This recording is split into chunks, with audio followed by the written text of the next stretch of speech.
Well, good afternoon, friends.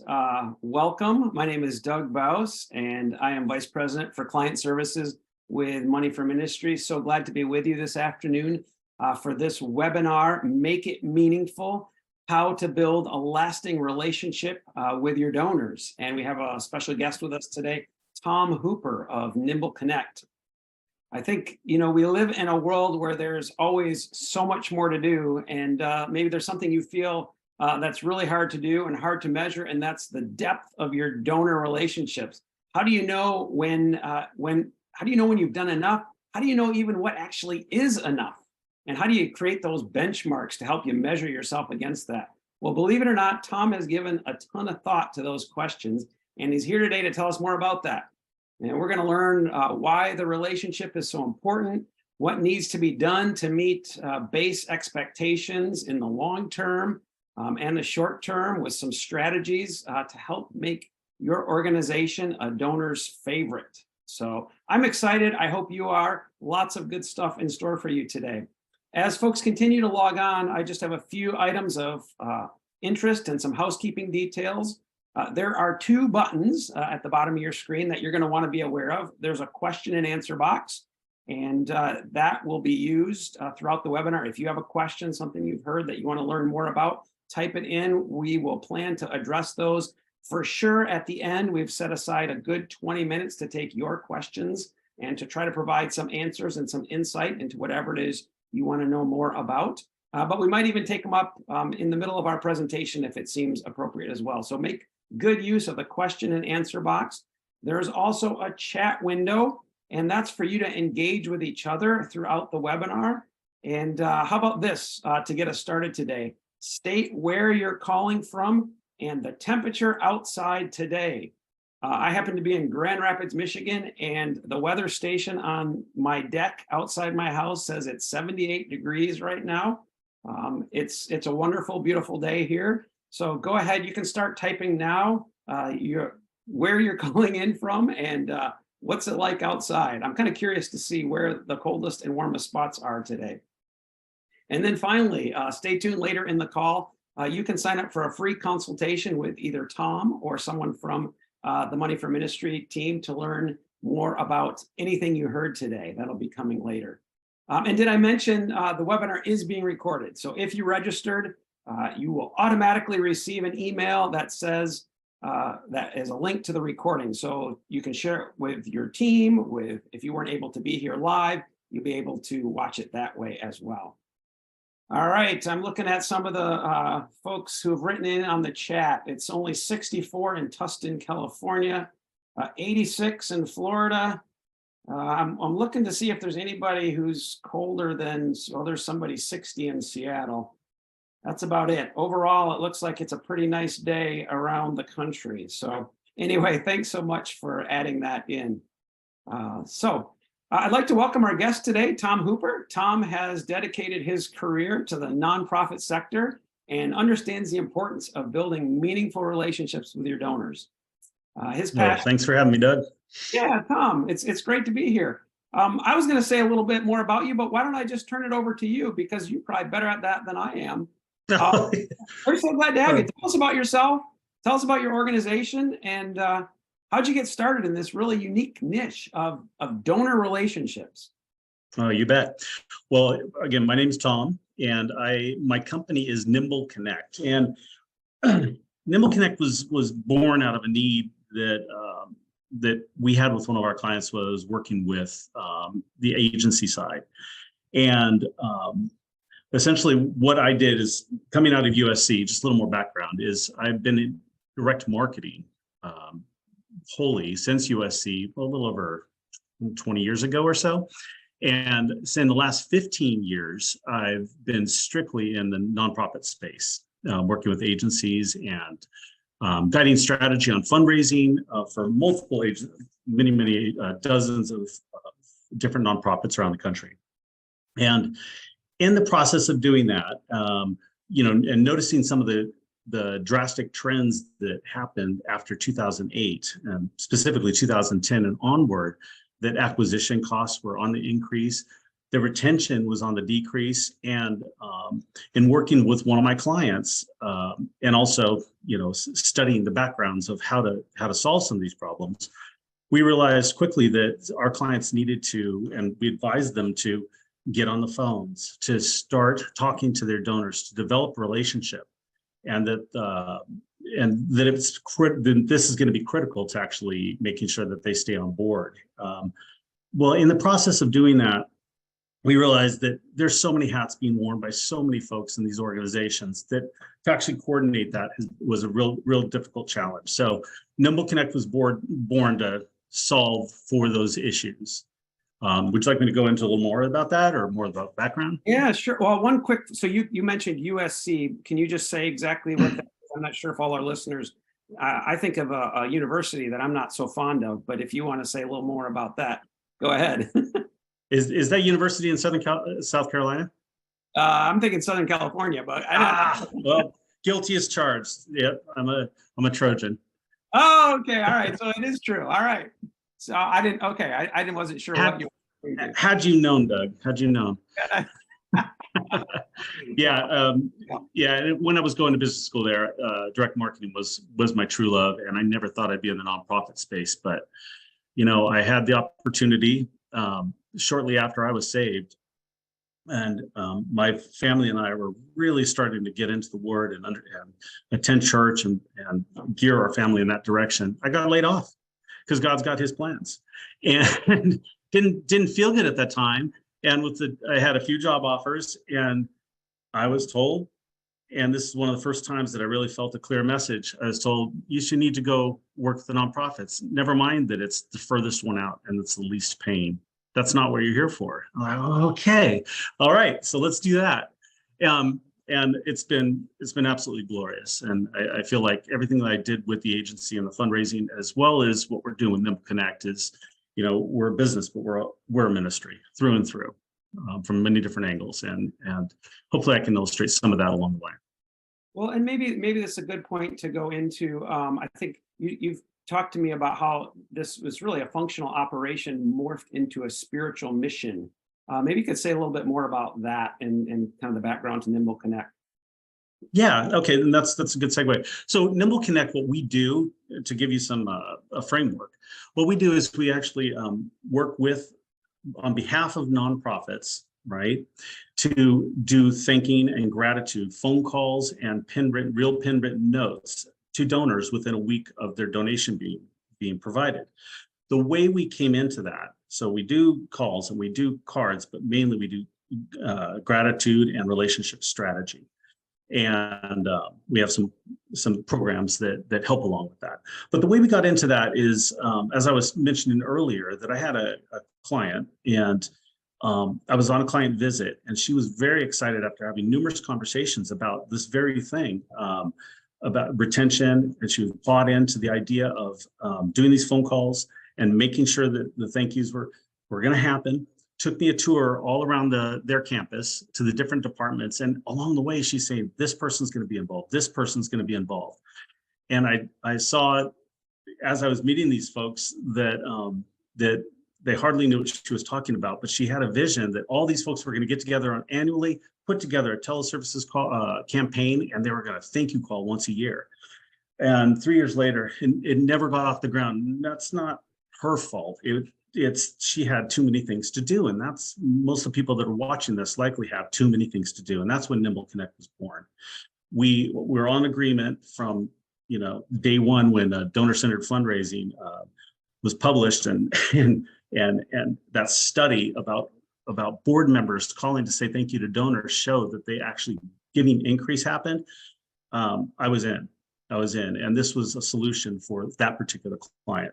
Problem is, they can't do it on the ground, and as an agency, it was very difficult to do when they're focusing on fundraising, to do relationship. And I realized nobody was in that space, and so that's why we are doing what we're doing. We don't do fundraising; we do just relationship. And I'm glad to tell you that that the person that took me around and that is one of our strong clients today, and they're doing really well with it. So the problem being solved is retention. And of course, one of the things along the way is that we discovered that just doing thank you calls. This is before we even had the cards. Increased giving for the folks that were given thank you calls. This is in cultivation, increased about 30% over the year. That paid for the program because everything we were doing, we tried to keep it under 1% of the revenue that came in for those donors. Another thing that we discovered is that we really needed to do these thank you calls very, very close to when the gift was given, right? And so that helped. And we discovered that that actually was the secret sauce to being able to make sure that we don't call annually, but that we call close in proximity to the gift being given. To your question, the spiritual nature of it, I started to solve a development problem. But I started getting just the most amazing side swipes. I started getting, I got 2 different emails from 2 of our, what we call donor ambassadors. And each of them in their own ways say that we saved their life. Like, what do you mean? Just them being able to be on the phone and express gratitude.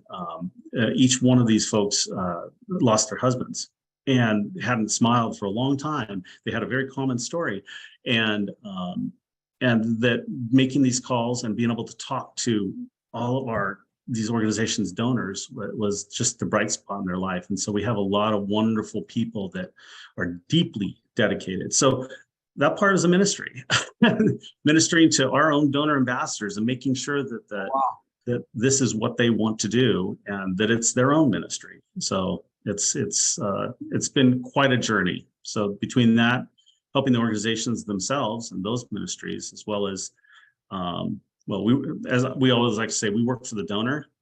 The organizations, they happen to pay us for that. Because it's about that donor relationship. Okay, nice.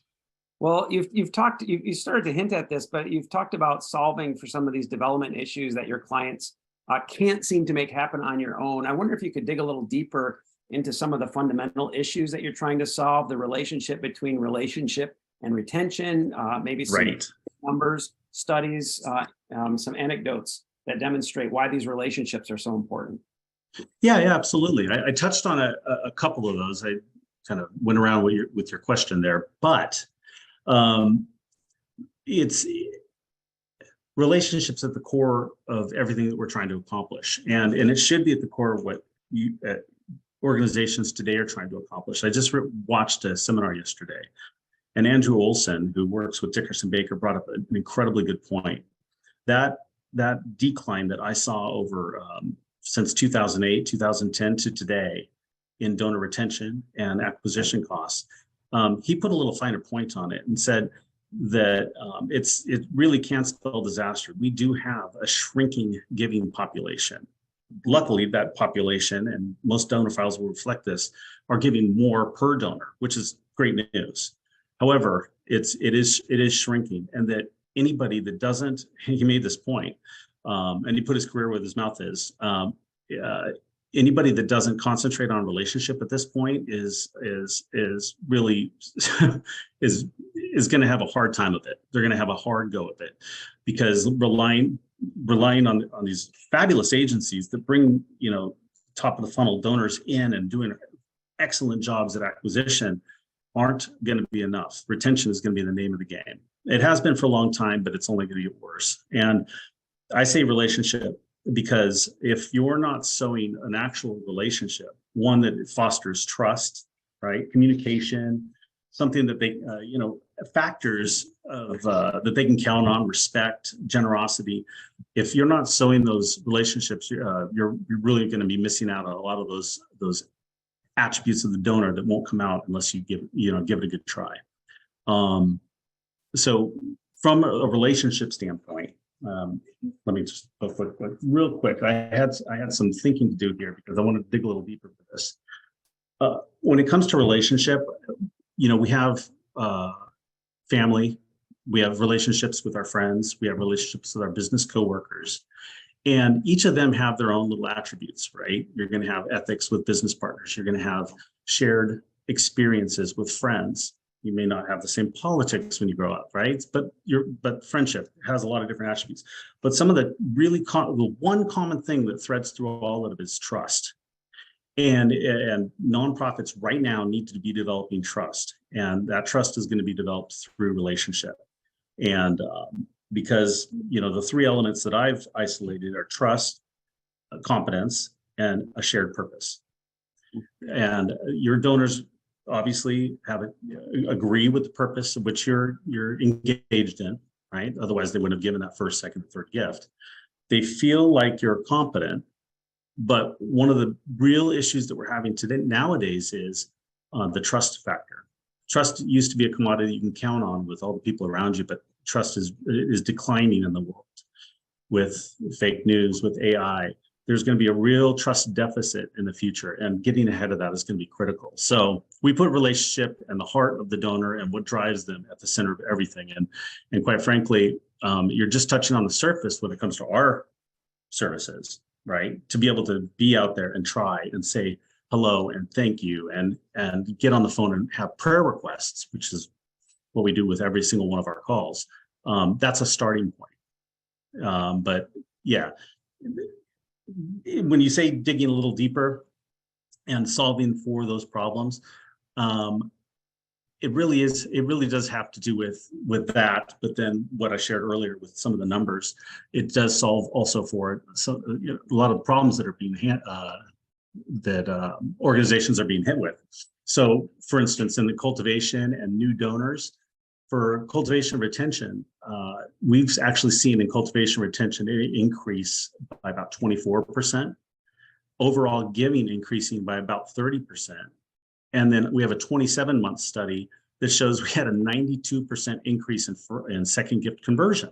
Oh, wow. So these things are highly impactful, and you have to set a deliberate plan in place to be able to make that happen with the donors. Let's see, you had did I miss any of your question there?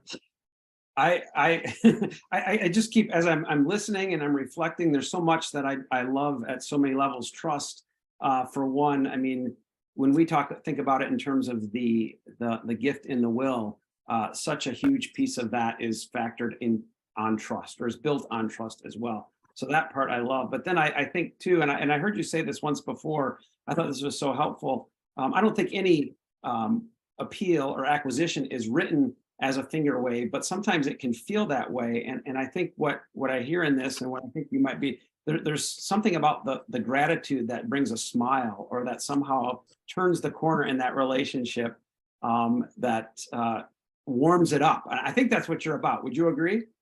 Yeah, absolutely. Well, there's the premise of giving is think, and think again, right? And that's an axiom that's quite often used in the major donor world is how many times do we thank a donor? Well, as many times as you can, right? Then there's rules of thumb out there. I've heard 5, I've heard 7. But the whole point of those, and also all of the non-solicitation communication is to not just be, treat them like the ATM, and not just to be transactional in your relationship, but rather to hit to speak with them on other terms, on other impact reports, the thank yous and the gratitudes, and even getting involved in their prayer life. Like with our calls, I've seen many clients have prayer requests as part of their website. That's really, really solid stuff. And getting involved in their legacy giving, and being able to have those survey questions, and being able to speak more, or allow the organization to get into that part of their lives, those are all things that go much, much deeper. So as far as ratios, when I was working and advising in the fundraising space, I always said, try to at least have a 2-to-1 ratio.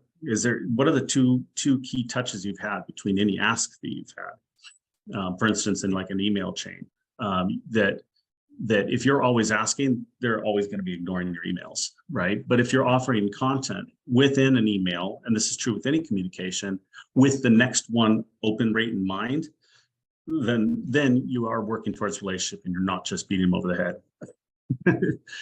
Awesome. That's great. Well, I wonder if we can shift. We've talked a bit about the importance of relationship, and I think our listeners probably agree. It's good to just state that so we're all on the same page. But in an ideal world, what are some of the ways that we can think about taking these donor relationships seriously in our overall development strategies. I know you've talked a little bit in the past about your mission statement, about donor respect, credit, important and meaningful communications. Can you say a little bit more about that? I could say quite a bit about that. We have within the development world, we have segmentation. We have these different modes of delivering fundraising, right? You're going to have anywhere from the regular fundraising with direct mail to $10 and up donors. Then you're going to have the middle major gift area, right? That's segmented out. And then special resources are poured into that. And then we also have, major donors. You're going to actually have folks that are assigned to that. In an ideal world, you're going to have 150 folks under an individual major donor officer. All of these different modes are typically going to be under acquisition, cultivation, perhaps maybe a segmented out major donor budget, right? And then you have legacy giving and that piece of it. My contention is that from a mission statement level all the way to the budgeting itself, that relationship needs to be a budgeting line item. I've seen it, but I don't see it often, or not nearly often enough. I mean, if it's going to be the big difference that's made between where we were when we could just mail something out and supported everything the organization did, and having them take it and moving over to today, decades later, where relationship is going to be key, then I truly believe that that's going to be that's going to be necessary to for any organization to take it seriously, right? Because where your treasure is, there too is your heart. It's true in this realm. If you don't budget it, then it's not going to happen, right? And what you hinted on and what we talked about earlier is about mission statements. I thought it was clever. I'm not quite sure how to implement it or where to implement it, but I have seen donors and the actual supporting the community outside the walls of the organization as being part of their mission in their ministry, right? That they can be a light unto the people that they're serving, both physically, and let's say a rescue mission, the homeless that they're serving, or the folks that they're feeding and housing, but a statement that mentions outside the walls that the ministry can be for the donors as well. And we were talking earlier about this. One of the unique things that we've had with phone calls that I've just absolutely loved. You asked earlier about my business as a ministry and how it's touched us. Well, one thing is the donor ambassadors, and I mentioned that. But when it comes to the donors, it's wonderful to be able to call faithful donors, have a prayer request, and then our donor ambassadors have a lovely conversation, maybe a shared experience, and they're taking notes on it and sharing it with these ministries. But one of the things that really fascinates us and drives us is those folks that say, nobody's ever asked me for a prayer request. And things along those lines, statements along those lines are very, very common.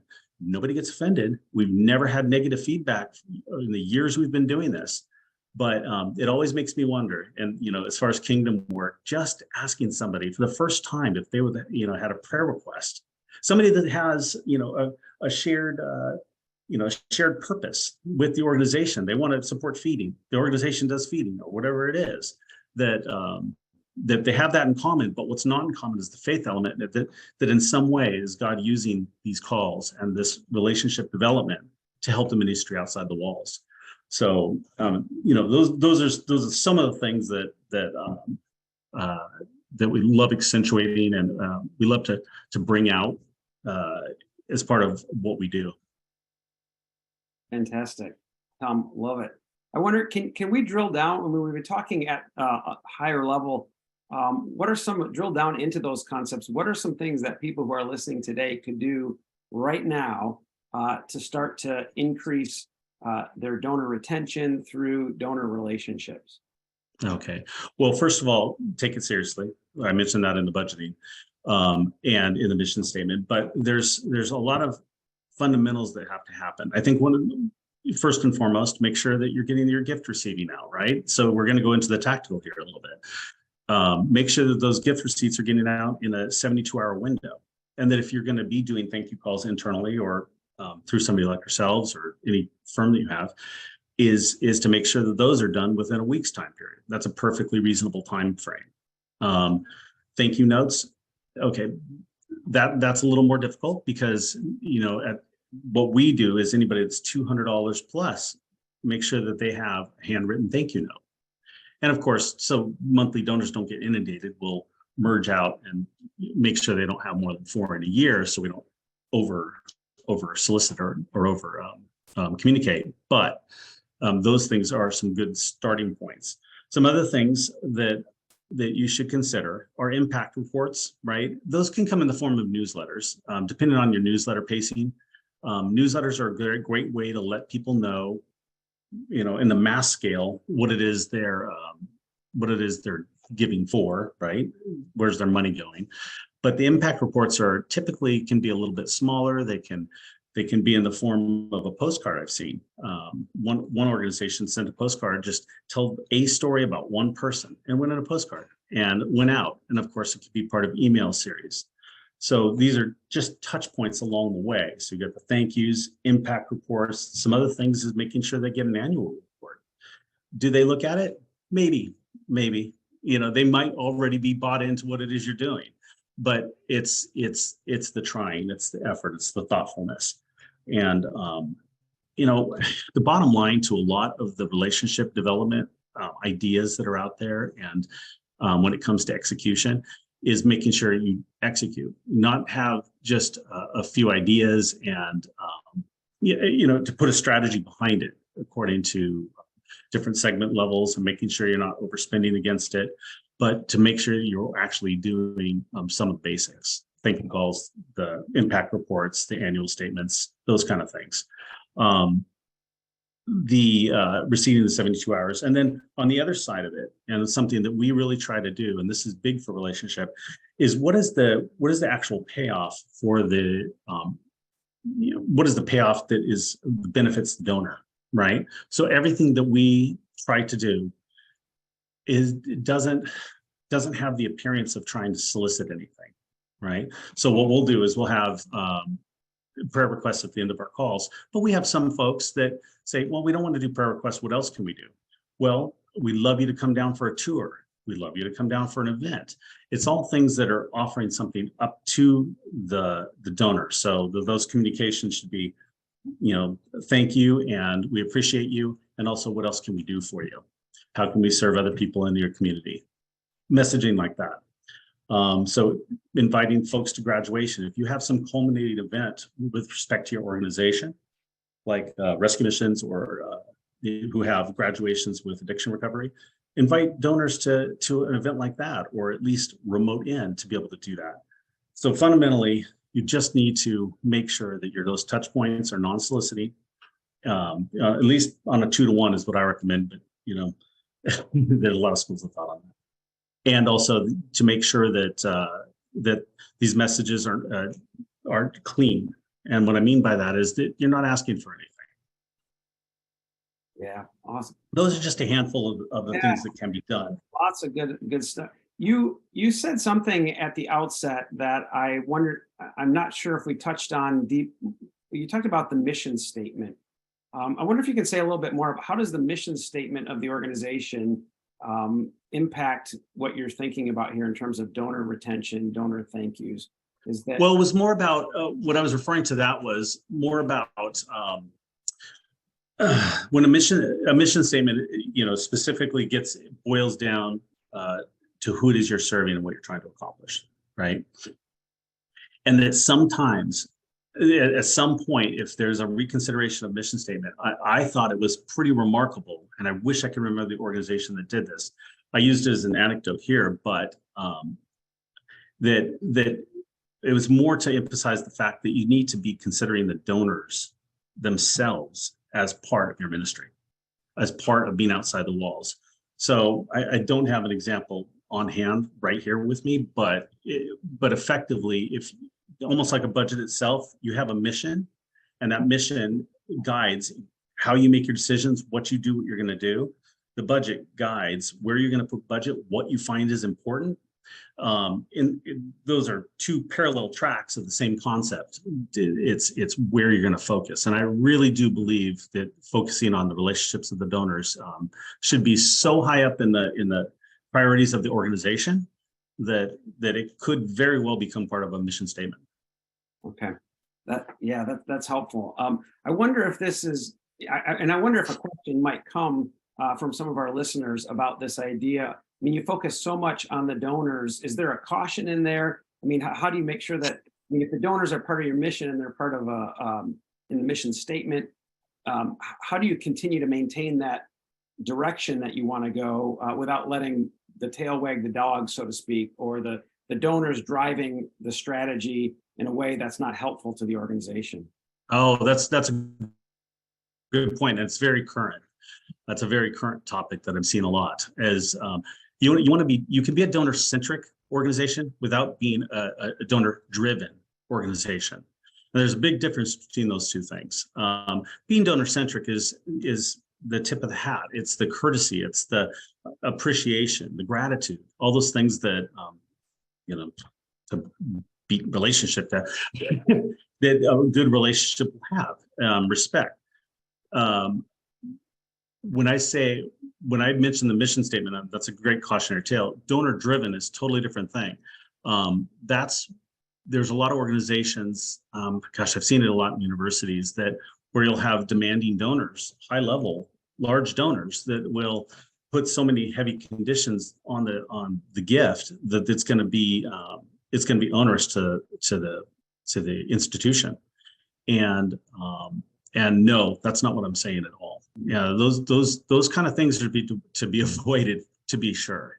You really want the gift to align with the mission. And what I'm mentioning with donors, and I'm glad you offered that clarity in case there was confusion, is just to make sure that the relationship with the donor and the ministry to the donor is solid. That was a very good distinction. Okay. Yeah, no, that's I appreciate that. Well, you've offered some really good ideas here. I wonder, if I could just summarize. I think you talked about donor receipting within 72 hours, donor-centric wording, calls, cards, visits. I mean, these are all just things that probably they're doing anyway. But I think what you're saying is this becomes part of making the relationship central, and it's not just an activity. It really is about that relationship, and an authentic relationship at that. I recall right. I recall you used once with me this idea of, the person that always talks to you or at you, but never listens to you.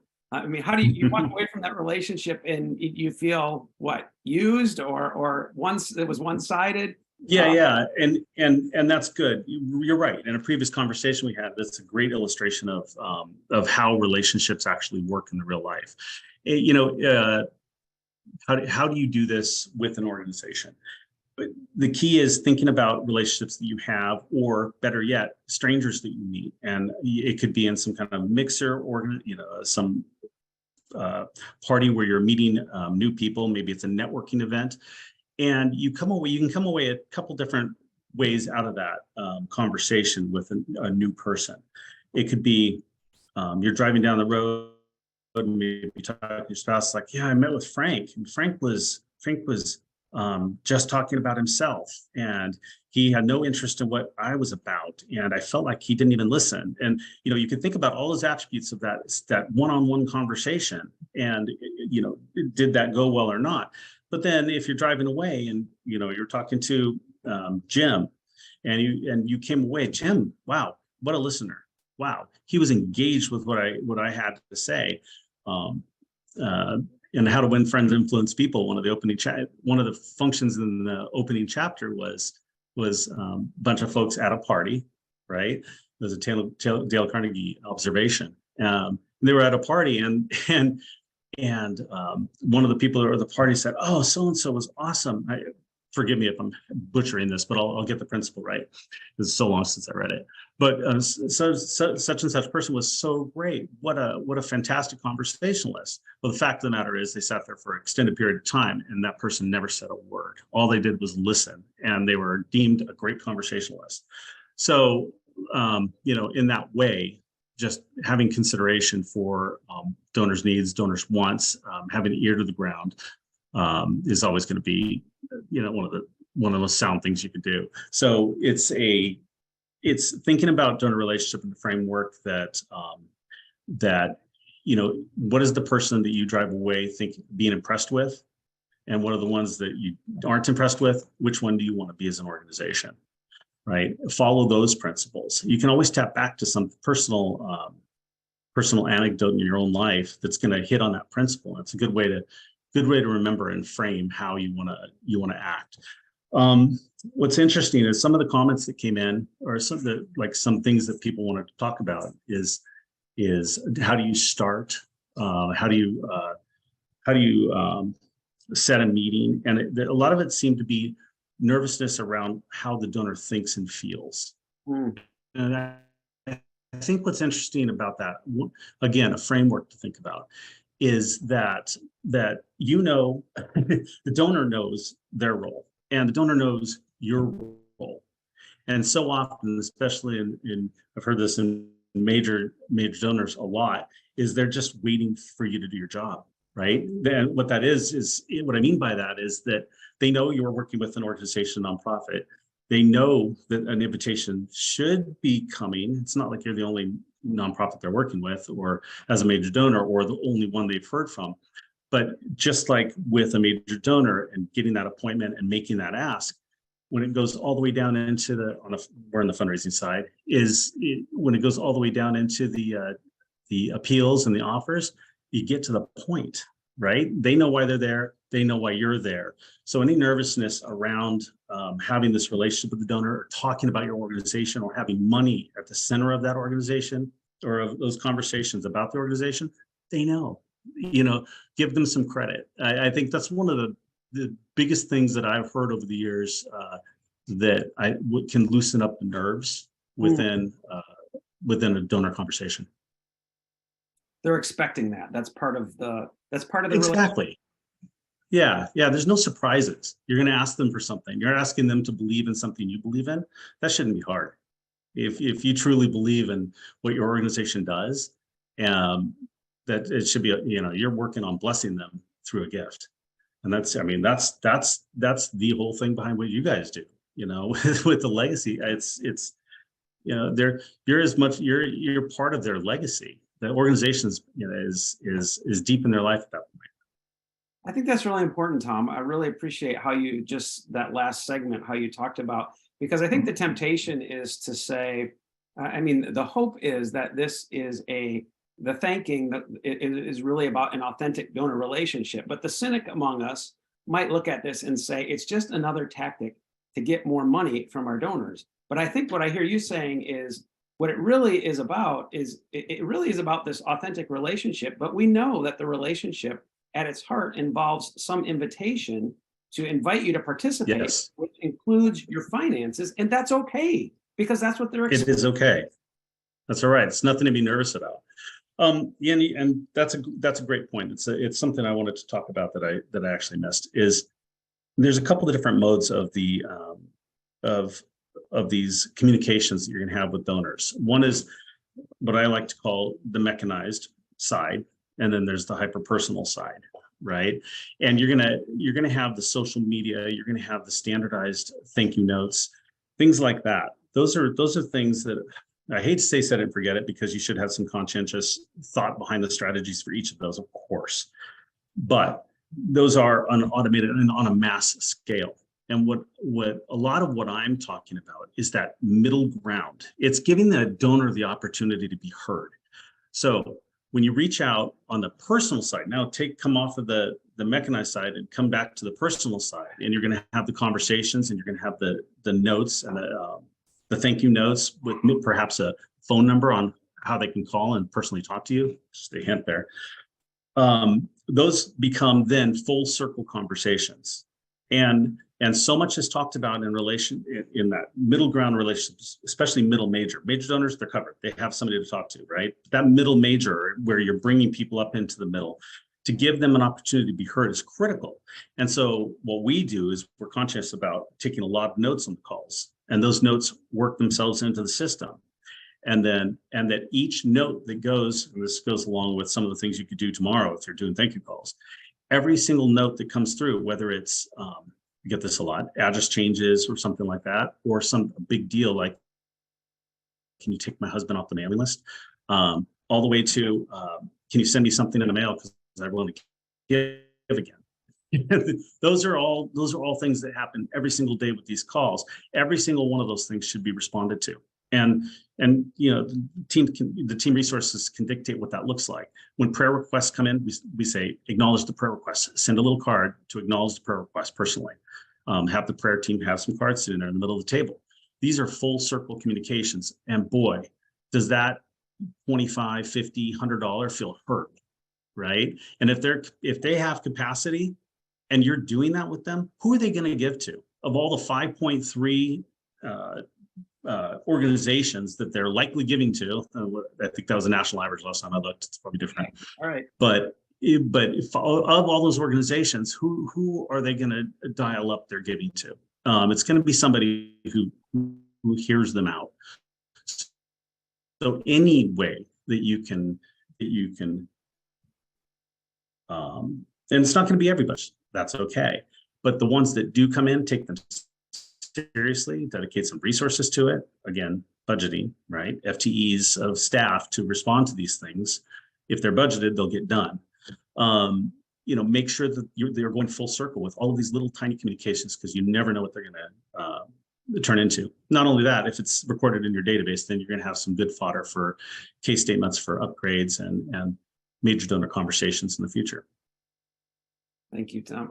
This is so helpful, and I just appreciate, from our perspective at Money for Ministry, I think what you do is so aligned with what ministries need to do who want to increase folks who are considering and eventually do or have already included the ministry in their will, because it's all based on the same principle. The people who ultimately do this are the folks that feel like they're in a partnership.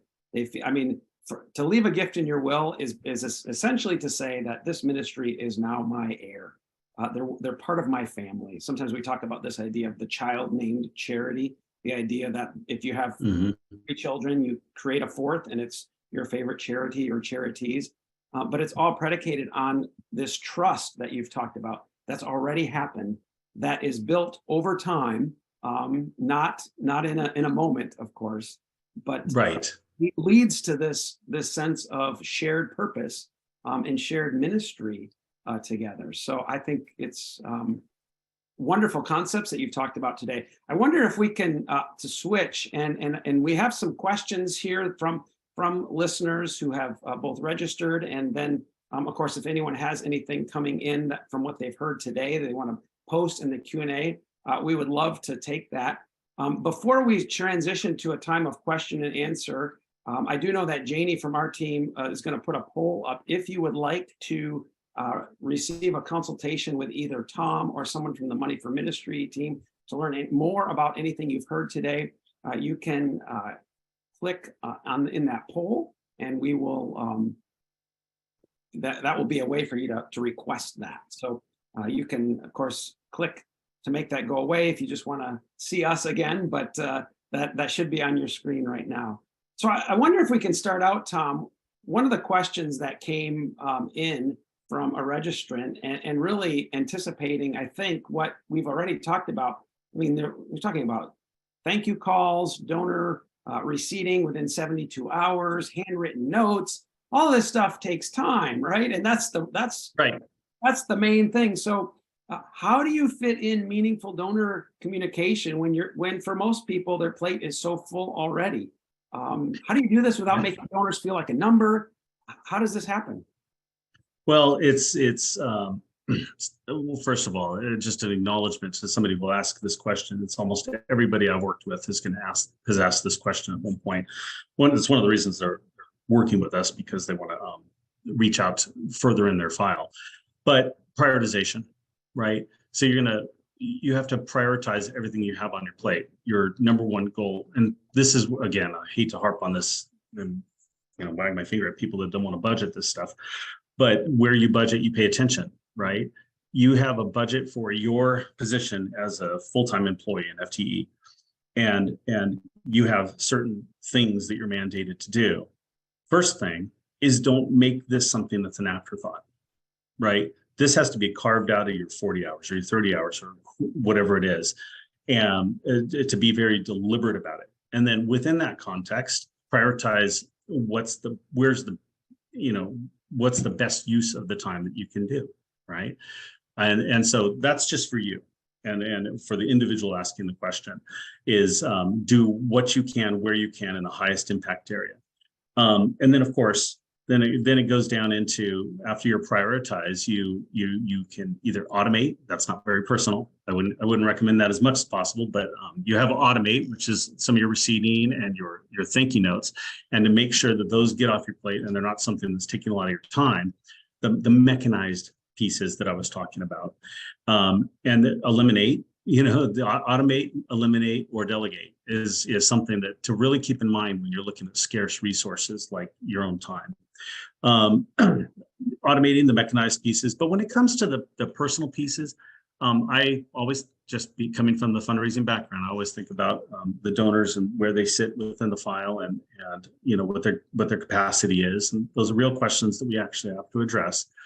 And make sure that top down that the right people are getting the attention. And so the delegate's going to be board members, and making sure you're selling into the idea that this is a very important concept for the organization. They need to be making some calls. They need to be making some notes, writing some notes. People love hearing from the board members, from your executive director to anybody in the upper echelon that can participate. And then work down the file like that, just to make sure that they're getting at least a call, maybe a note, maybe even a margin note within their the gift receipt with a personal signature for somebody who gave $500 and above. The bottom line when it comes to prioritization is just make sure you figure out all the resources you have in front of you, that you're going to be able to concentrate on this, and allocate it accordingly. And maybe next year you'll get more budget to do more of this, but don't kill yourself trying to be all things to all people. Do what you can, do it well, and do it to the folks that are the high priority, and work it on down. We personally at Nimble Connect, one of the issues that we're solving is we want everybody to be treated like a major donor, right? And that's on us. We have to put the economies of scale together such, and we have to make it affordable enough for small and middle organizations to be able to call all the way down to the $25 donor within a week of their gift being given. That's one of the things we concentrate on. But if there's no budget for that and you're a small organization, you got to concentrate from the top down and do what you can. But, make a plan and work the plan. There's almost no wrong way to give somebody attention and some love. Again, they just want to be heard, and they want you to make the effort. Right. I wonder, you've talked about this a few different times, treating everybody like a major donor. I get what you mean, and I also wonder if we can just unpack that a little bit. Do you mean, would you take what does major donor treatment look like for a $25 a month donor? I guess that's really the question. Is it the same as it is for a $10,000 a year donor, or what? Absolutely. You need to be having breakfast with $25 donors all the time. No, it's an expression to be able to make the point that you want to bring the more personal experience down through your file as much as possible, right? And those are always going to be limited by budgetary constraints and time constraints. That's the reality.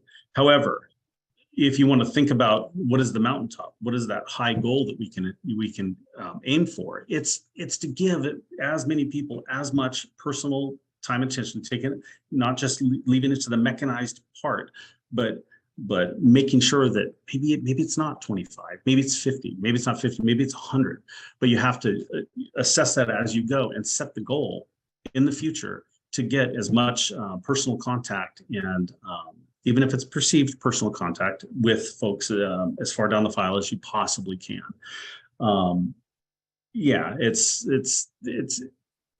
It really, I'd say it's as simple as that, but those are hard decisions that need to be made, budgetary decisions and priority decisions. But think that's The major donor aspect of it, no, that's just a term that's aspirational, right? And it comes from a real place. I got to tell you, the biggest objection I have to what it is we do, and this blows me away, is no, we don't want to call cultivation donors. We call new donors, we call them once a year in this bundle. It's like, well, we've already proven that almost has a negligible effect. It's pretty tough. You have to call within some reasonable time frame. We found that within a month. So recency is everything. And when it comes to treating them like a major donor, it's just trying to give them that personal touch as quickly as possible. super. I wonder if we can shift here. Someone wrote in, what are some ways to keep donors engaged when we don't have anything new or newsworthy to share? I often feel like I'm saying the same thing over and over again, and I'm concerned it has lost its meaning. Okay. Yes. By the way, gratitude, it never gets old. So that's number one. That's over here. Don't get tired of it. Gratitude will always work. But when it comes to content and things along those lines, and what you're going to say to them, you have as many stories as you have individuals you serve within your organization. It really is a call to get creative. I'm going to say 9 times out of 10 that the reason you may be feeling this way is because you've had messaging that's been given to you that is maybe the brand parameters for what you have to say. But within those brand parameters, you're going to have stories to be told. And those happen to be the most powerful things you can do. It's not the number of patients that we've had, or the number of graduates from the school, or the number of homeless fed in these aggregate numbers. No, people respond, especially if we're going to this personal relationship style. They respond to the individual stories. And so I guarantee if you take a couple hours, talk to folks that are working within the programs or working within the constituents that you're serving, you're going to have some stories real quickly. There should be no shortage with some creative thought. There should be no shortage of what it is you can talk about. That's great. We find this is so true. Our group does surveys, and one of the things that we often ask for is, was there someone who was especially important to you in cultivating the desire for, let's just pick, helping people who are homeless and hurting, or Christian education, or whatever it is. And there's always the things people write in are always, they'll blow you away sometimes. Like you just don't even, if you could make it up, you wouldn't do near as good a job. I was reading one yesterday, and it was just 3 or 4 short sentences. But it was they said there was a Catholic nun who lived in my neighborhood, who introduced me to this ministry and taught me to pray for it. And I've been connected ever since. This was like in 1985. I mean, so Wow. it's just pretty basic, I guess, right? I mean, there's It is profound and yet meaningful. If we have time, I'll tell the story along the same lines, if that's okay. Yeah, sure. We have one organization that also has a radio broadcast, and that radio broadcast has been going for decades. I think since the 30s, if I'm not mistaken, 40s. Anyways, this person that we called, this woman we called, said, this is the first, or I actually told a story where she met her husband 30 years ago while listening to that same radio station at the gas station. And they met, they got married, and they spent their 25th anniversary going to listen to the radio program being recorded, because it was a weekly thing. And what saddened me and gave me heart at the same time that we're turning the corner is that at the end of it, she said, and this is the first time she's been giving this whole time. It's the first time she received a phone call. We're not going to have those people forever. And if anything should put a fine point on the why we should be concentrating on our relationship, it's something like that. Yes, she gave. That's awesome. Her heart was in it. But can you imagine what could happen if organizations just try a little harder, lean into their donors a little bit more, listen to them? The surveys are great. yeah, there's some touching stuff that comes back. We see it all the time. Sometimes these prayer requests get read internally, and a lot of tissues. Donors have their own issues, and if they have the heart to share it with you, and if you have a relationship such that you have that opportunity for them to share, it's all the better, whether it's a survey or prayer or just a quick conversation. I hope our listeners hear loud and clear just our belief that donor relationships matter, and I see this anecdotally all the time too. The ones that see the most growth in planned giving are the ones that already have some kind of donor appreciation, donor thank you process in place, and it Absolutely starts to the seeds have been planted. Now they're getting watered, and the fruit is soon to come. I see it over and over again, and it just reinforces to me the value of what you're doing and what these thank you calls and just this chance. I mean, think about a donor who you said 25 years and they had never once received a thank you call, and yet how important it was and how much it meant to them. That was 60 years. 60 years. Sorry, 60. Okay. Yeah. Wow. Here, I think one more question here, and I think this is worth. How can I move from a phone call or an email relationship with a donor to an in-person meeting or visit? Any thoughts on that?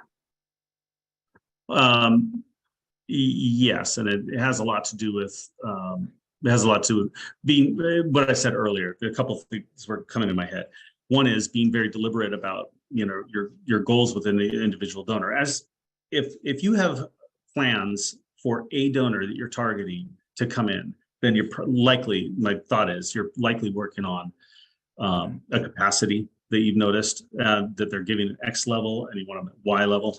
It's how the question is, how have you laid the groundwork? Do you have a relationship such that asking them to breakfast or to come in for a tour or something like that is warranted? If not, you can roll it back a little bit further and have them come in with a tour and with an idea, make it a softer ask and not just the hard one-on-one. But if this person is a prospect that you have, again, you don't want to assume they don't know what you're about. Have the courage to simply ask them, right? If I'm not going to presume, well, I have just presumed, but there are going to be many scenarios that you could come across where you want to have that invite happen with that person.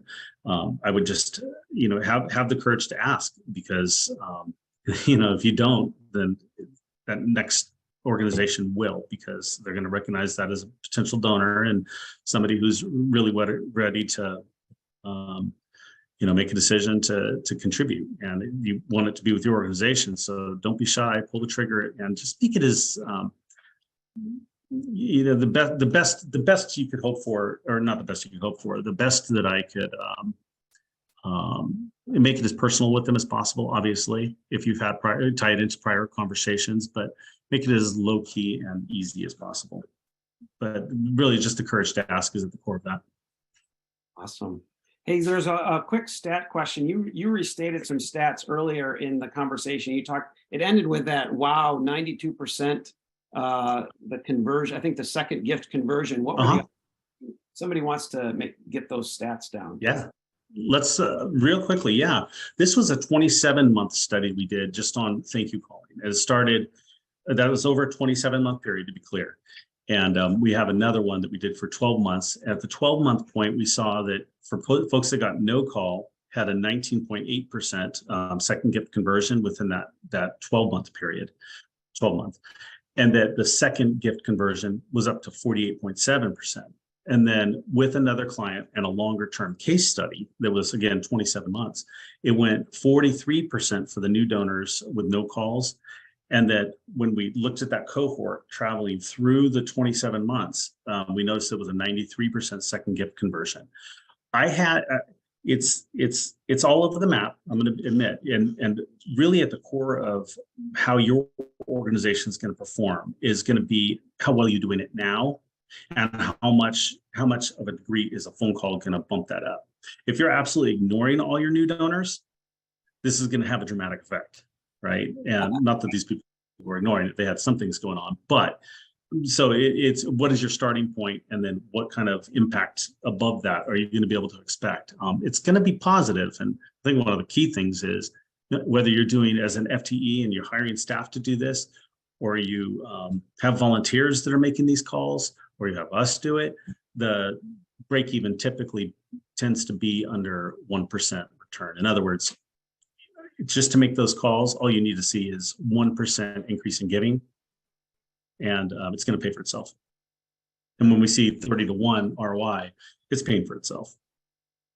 Well, thank you. Do you think did that address the question? I wasn't exposed to what they asked specifically, but I want to make sure that I'm covering off on that. Well, why don't I know who it is, and I'll check in with them, and if necessary, I'll put you two in touch so that you can explain that more clearly. It made sense to me, but I realized if we had more time, I would ask more questions about that study too, because it is fascinating the different ways in which you did it. But we are at the top of the hour here, and I just want to thank everyone for joining us today, and remind Money for Ministry and Nimble Connect together serve ministry-minded, faith-based, specifically Christian ministries and nonprofits, both Protestant and Catholic. So our heart is to see the church thrive and flourish in all its forms, and to see ministries like those that are represented here today be part of healing and the transformation of lives everywhere. So in that spirit, I'd like to close our time with words from a psalm, which is often a psalm of thanksgiving. And I want that to be our prayer for our time together. So thanks for joining us, and let's pray. Shout for joy to the Lord, all the earth. Worship the Lord with gladness, and come before him with joyful song. Know that the Lord is God. It is he who made us, and we are his. We are his people, the sheep of his pasture. Enter his gates with thanksgiving and his courts with praise. Give thanks to him and praise his name. For the Lord is good. His love endures forever, and his faithfulness continues into all generations. Amen. Thanks, friends, for being with us today. Have a great day. Thank you.